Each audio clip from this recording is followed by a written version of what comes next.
Dans la mythologie scandinave, il existe de nombreuses histoires de géants. Ils sont l'antithèse de ce que sont les dieux et ils sont très puissants. Mon travail à moi, c'est de fabriquer des géants.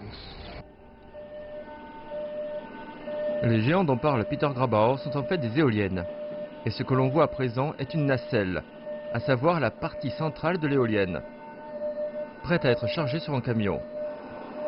L'étape suivante consistera à transporter les éoliennes jusqu'à leur destination à plusieurs centaines, voire plusieurs milliers de kilomètres de là.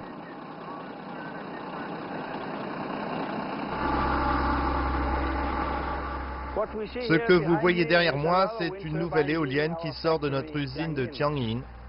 C'est ce que nous appelons la nacelle, ce qui comprend une boîte de vitesse et un générateur.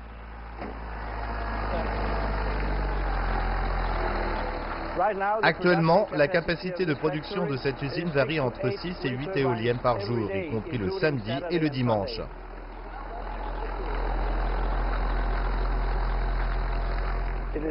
C'est une organisation très lourde. À présent, je me trouve ici et nous allons à Guangling, qui est tout en haut.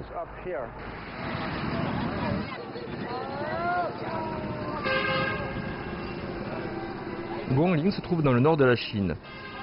Comme de nombreux autres districts de la région, le développement économique de Guangling repose en grande partie sur les mines de charbon.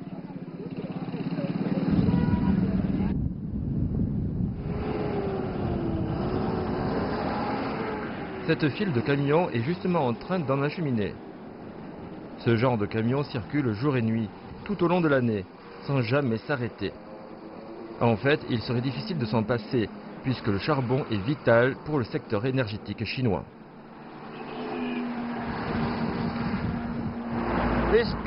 Cette région est l'une des plus importantes, si ce n'est la plus importante de Chine pour l'extraction du charbon. Il y a beaucoup de camions qui passent ici tous les jours. Ceux qui descendent la colline sont chargés de charbon, ceux qui la remontent sont vides et s'en vont ainsi refaire le plein de charbon.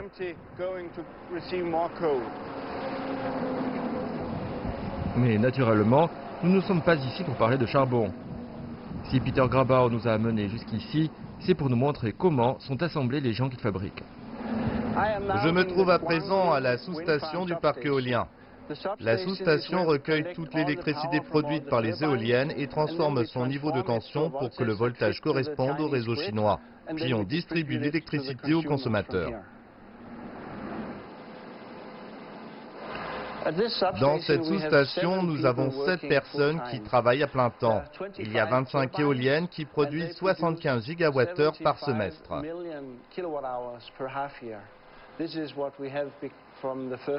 75 gigawattheures, c'est une quantité d'énergie suffisante à faire fonctionner à 300 km/h 2 trains à grande vitesse jour et nuit sans s'arrêter.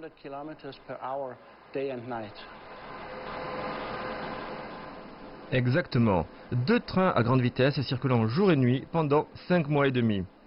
C'est la quantité d'énergie que peut générer la sous-station pour aider à satisfaire les besoins énergétiques de la Chine. Et voilà qu'arrivent toujours plus d'éoliennes. À présent, je me trouve au sommet de ces collines. Comme vous pouvez voir, toutes les éoliennes sont placées sur la crête des collines. C'est parce que c'est là que le vent souffle le plus fort, et plus il y a de vent, plus il y a d'énergie.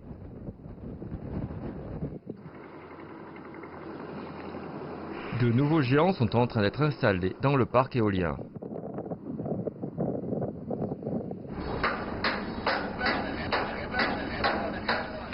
Juste derrière moi, nous sommes en train d'installer une éolienne. À présent, il ne nous reste plus qu'à fixer les pales. Là-bas, nous avons 2 pales. Là, nous avons la 3e pale qui va être fixée sur le moyeu. Après, c'est l'ensemble du rotor qui sera élevé en un seul coup.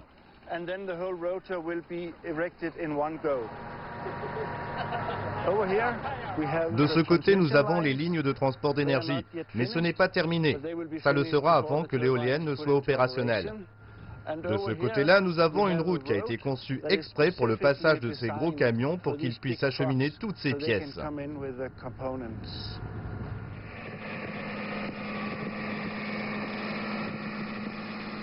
Ce qui se déroule sous nos yeux est étonnant. Un nouveau parc éolien est en train de naître dans une région riche en charbon. Cela illustre parfaitement les transformations que connaît le secteur énergétique au niveau national. En Chine, le marché de l'éolien connaît en effet un taux de croissance annuel de 30%, ce qui signifie que la production des éoliennes est en plein boom. En théorie, on ne peut pas prendre plus de 59% de l'énergie du vent. Si vous tentiez de le faire, vous empêcheriez le vent de souffler et sa vitesse serait forcément moindre. Comme avec nos pales, on atteint presque les 50%, nous sommes très proches de la limite. Atteindre les 59% n'est pas vraiment possible parce que cela causerait des résistances en série ou autres. Alors ce n'est pas envisageable. Donc aujourd'hui, nous avons des éoliennes très efficaces. Mais pour ce qui est du marché de l'éolien, de quel ordre de grandeur parle-t-on?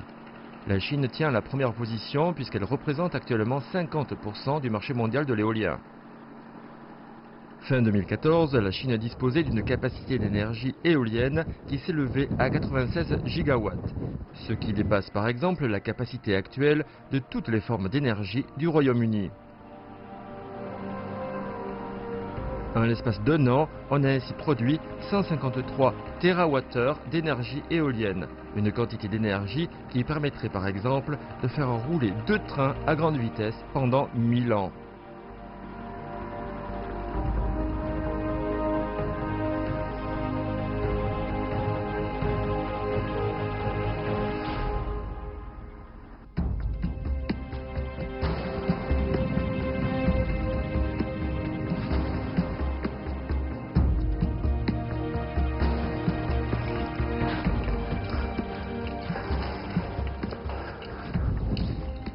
Je vais à présent monter au sommet du mât qui fait 80 mètres de haut.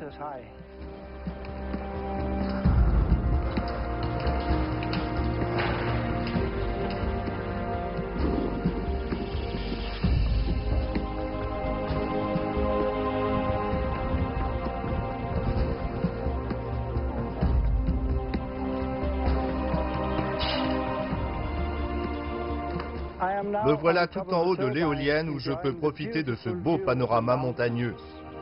Le vent souffle à plus ou moins 7 mètres par seconde, alors toutes les éoliennes fonctionnent, sauf celle-ci. Il faut la mettre à l'arrêt lorsqu'on monte au sommet. Là, je suis bien attaché à l'éolienne pour prévenir tout risque de chute.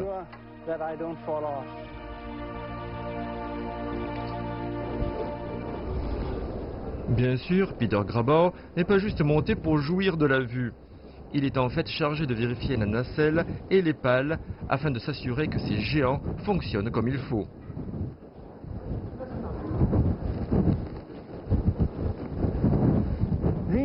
Ces géants qui parviennent à produire de l'électricité à partir d'une des forces de la nature alimentent des villes dans toute la Chine, y compris Shanghai.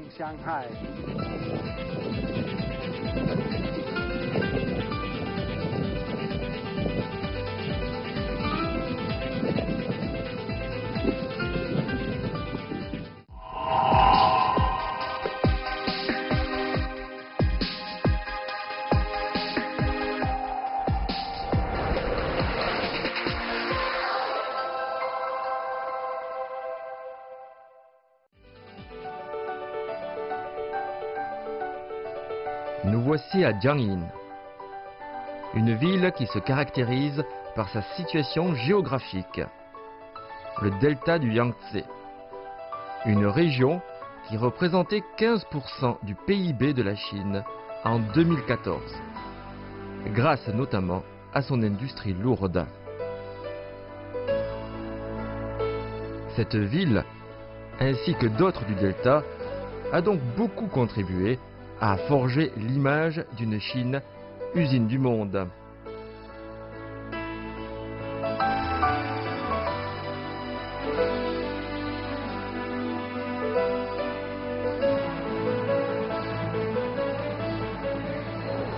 Nous voilà à présent dans les locaux de Envision Energy à Tianjin. On trouve ici de nombreux manufacturiers et ingénieurs en recherche et développement. Les ressources humaines et financières ne manquent pas. Peter Grabau est en plein travail. Là-bas, nous avons la première usine dans laquelle sont construites des éoliennes de 1,5 MW. De ce côté-là, nous avons une nouvelle usine qui produit des éoliennes de 2 ou bien 4 MW.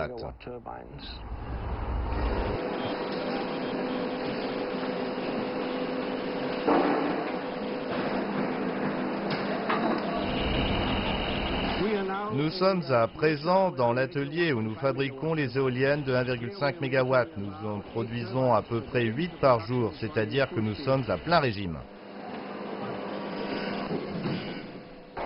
Lorsque Envision Energy a construit cette usine il y a 6 ou 7 ans, c'était la toute première usine à la chaîne d'éoliennes dans le monde.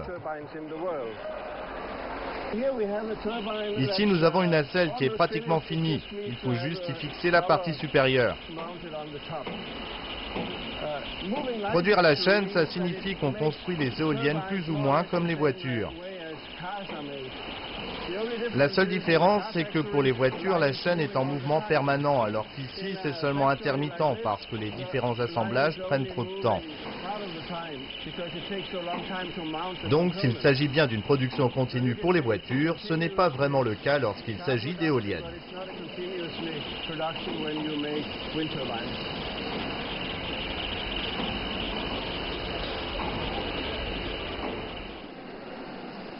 C'est toujours une bonne période lorsque le développement s'accélère, car on peut alors essayer de nouvelles choses.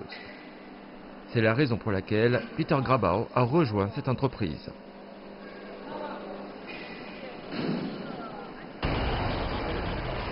Nous sommes en train d'assembler la partie supérieure de la nacelle. Après ça, l'éolienne sera terminée. Le chapeau de la nacelle est fait avec le même matériau que les pales, en fibre de verre, parce que c'est un matériau très résistant et que c'est très facile à modeler. Et en plus, c'est léger.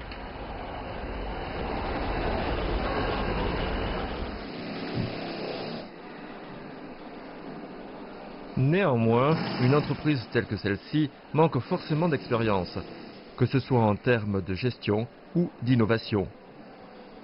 C'est là où des étrangers tels que Peter Grabow entrent en scène, puisqu'ils peuvent offrir à la Chine leur expertise. C'est donc un bon arrangement.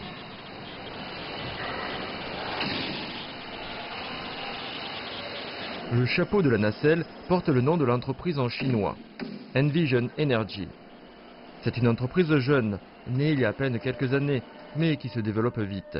Bientôt, elle devrait d'ailleurs se hisser à la deuxième place du secteur de l'éolien.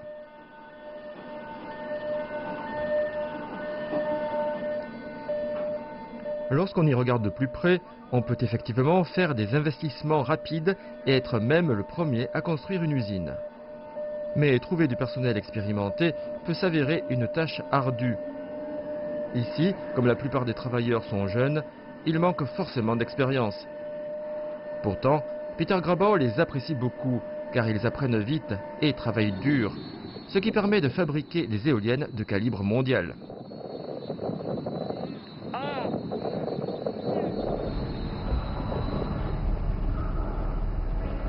D'ici, on aperçoit l'usine de pales de LM Wind Power.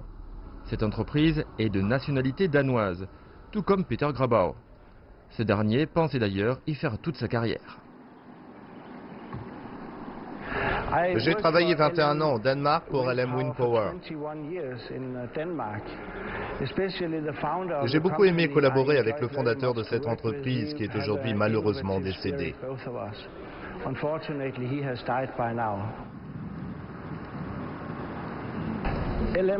LM Wind Power possède plusieurs usines en Chine.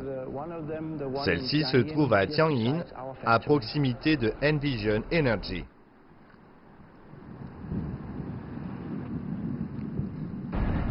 Nous sommes à présent à l'usine de LM Wind Power, une usine qui fournit des pales dont a besoin Envision Energy. C'est le plus gros fournisseur de pales du monde. En fait, ils ont des usines de pales d'éoliennes dans le monde entier. Ici, c'est une pale destinée à une de nos éoliennes offshore. La pale mesure 66,5 mètres de long et le cercle de boulonnage ici qui permet de fixer la pale à la nacelle a une circonférence de 3,3 mètres. C'est vraiment du très gros. De ce côté, nous en avons de plus petites puisque ces pales sont destinées à notre éolienne de 1,5 MW, celle qu'on vient de voir dans l'usine. Cela fait 42,1 mètres de long. Ces pales seront directement expédiées au parc éolien. Elles ne passeront pas par notre usine.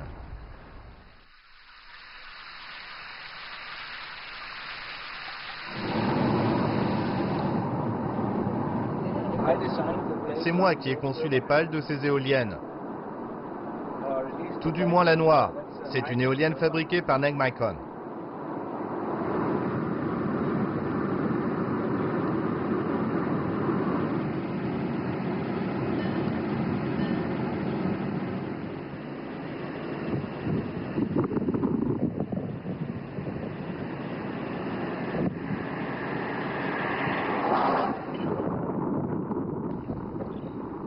Je me trouve à présent au centre technologique de LM Wind Power. C'est ici que j'ai travaillé pendant 21 ans. Ce centre technologique, ici au Danemark, possède une soufflerie qui a été conçue tout spécialement pour les pales d'éoliennes. Ils ont un bureau de la marque où sont présentés plusieurs des meilleurs brevets que j'ai déposés. Derrière moi, il y a aussi le lieu où les pales sont testées. On y effectue des statistiques et des tests d'usure pour des pales mesurant jusqu'à 73 mètres de long.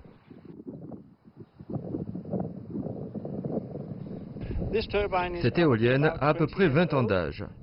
Il y a 22 ans, c'est Peter Grabau qui en avait conçu les pales.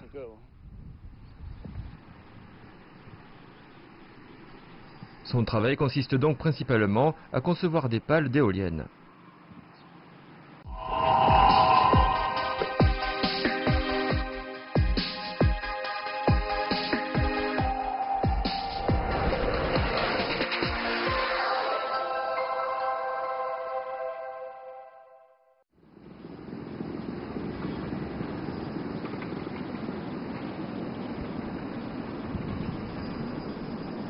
Nous voici dans la capitale économique de la Chine, Shanghai. Nombreuses sont les entreprises internationales ayant installé leurs sièges ainsi que leurs usines dans des villes périphériques telles que Jiangyin. Envision Energy ne fait pas exception à la règle. Sur les 960 personnes travaillant dans l'entreprise, 80% sont des ingénieurs ou des techniciens. Quant à Peter Grabau, il occupe les fonctions de responsable du département recherche et développement. Ce qui est incroyable chez Peter, c'est sa capacité à tirer du savoir de ses expériences.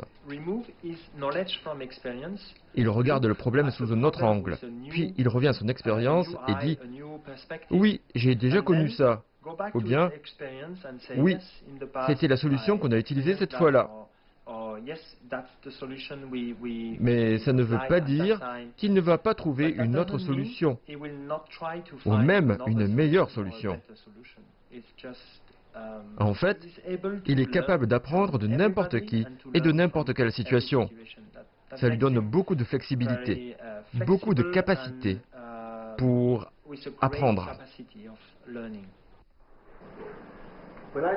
Lorsque j'ai commencé Envision Energy il y a 5 ans au Danemark, on avait pour tâche de réaliser de très bonnes turbines offshore adaptées au marché chinois. Alors on a présenté ce concept. Un concept qui est très différent de celui des éoliennes traditionnelles à 3 pales. Ici, elle n'en a que 2. Le pivot a aussi été relevé à ce niveau, comme ça la pale peut faire une rotation à partir de ce point au lieu de celui-ci.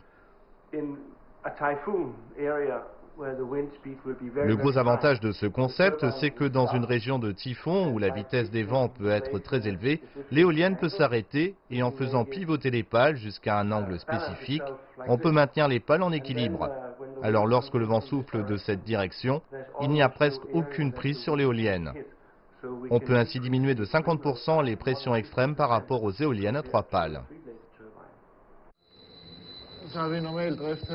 C'est une journée cruciale pour Peter Grabau et Michael Friedrich.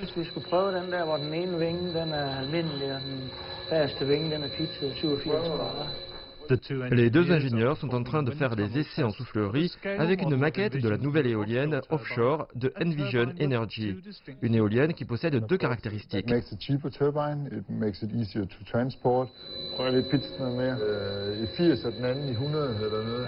Bien que nécessaires, les simulations numériques sont toujours insuffisantes. Aujourd'hui, pour la première fois, la théorie et les données informatiques sont mises à l'épreuve des faits. Après la première vraie simulation, les résultats semblent positifs. C'était il y a 5 ans. Le prototype fonctionnait déjà depuis 2 ans. C'est la raison pour laquelle Peter Grabau a rejoint Envision Energy.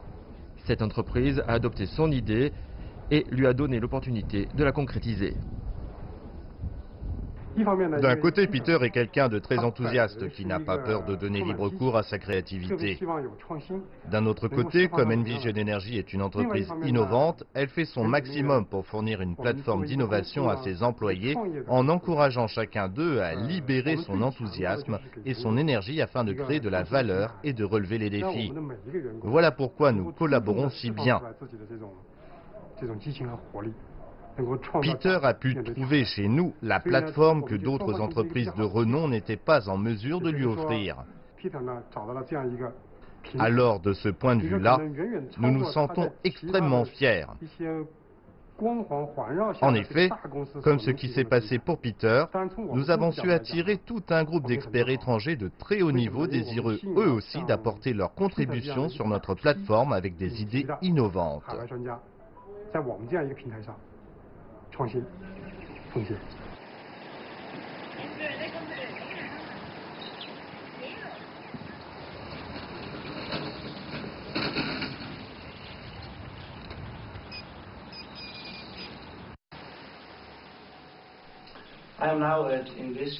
Je me trouve au Centre global d'innovation situé au Danemark. Ici, nous avons 25 ingénieurs très expérimentés. Dans ce petit bureau, nous avons ainsi plus de 500 ans d'expérience en matière de conception d'éoliennes. Vous ne trouverez rien d'autre de comparable dans le monde. Allons y jeter un coup d'œil.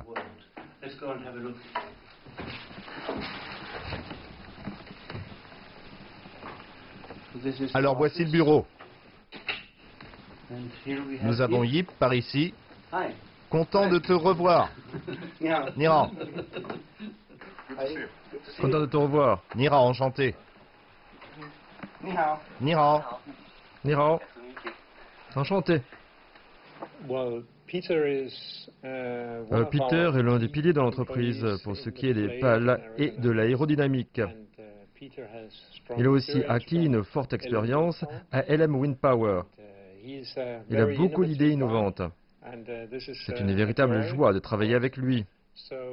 Alors, quand il nous a fait part de son désir de partir en Chine et de rejoindre la compagnie mère, je lui ai apporté tout mon soutien.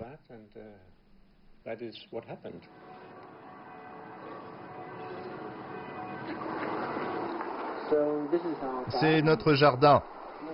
Nous avons un cerisier, mais en général, les oiseaux picorent toutes les cerises avant qu'on puisse y toucher. On a aussi un prunier qui donne beaucoup de fruits chaque année.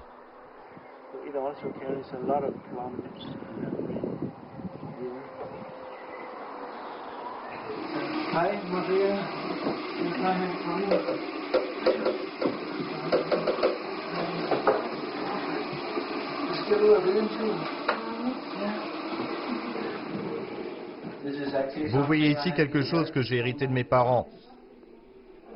Il y a aussi la grande peinture ici qui est d'inspiration religieuse. Maria, tu dois aussi dire quelque chose sur ton père à la caméra. Tu peux en dire quelque chose?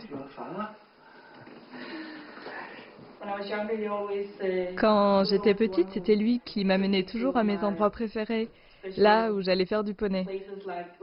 C'est toujours lui qui m'y a amené, il voulait que je fasse toujours ce que j'avais envie de faire. Et il m'encourageait même. Plus tard, il m'a toujours dit de suivre mes rêves. Parce que son travail, c'est toute sa passion. Tout ce qu'il a fait, il le fait de toute son âme et de tout son cœur. C'est un homme de passion. Hvor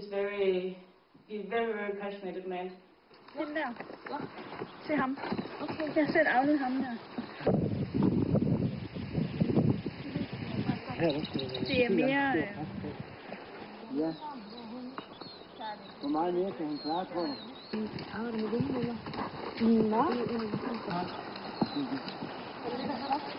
Ja.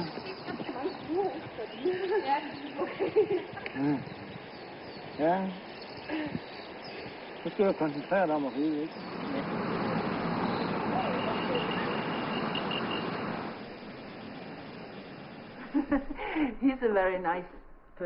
C'est quelqu'un de très gentil, mais c'est aussi quelqu'un qui a une personnalité très spéciale.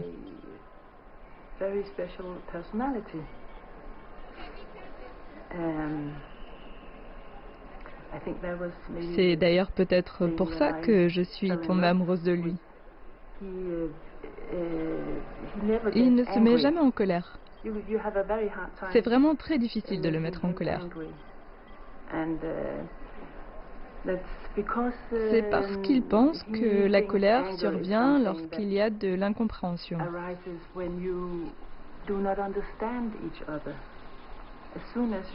Dès que vous comprenez les motifs pour lesquels une personne fait ce qu'elle fait,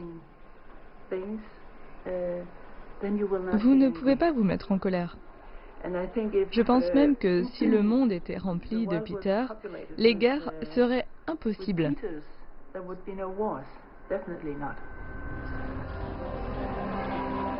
Peter Grabau est fasciné par les chiffres. Il vous dira par exemple que 24 millions de personnes vivent à Shanghai, soit autant de personnes qui vivent en Australie.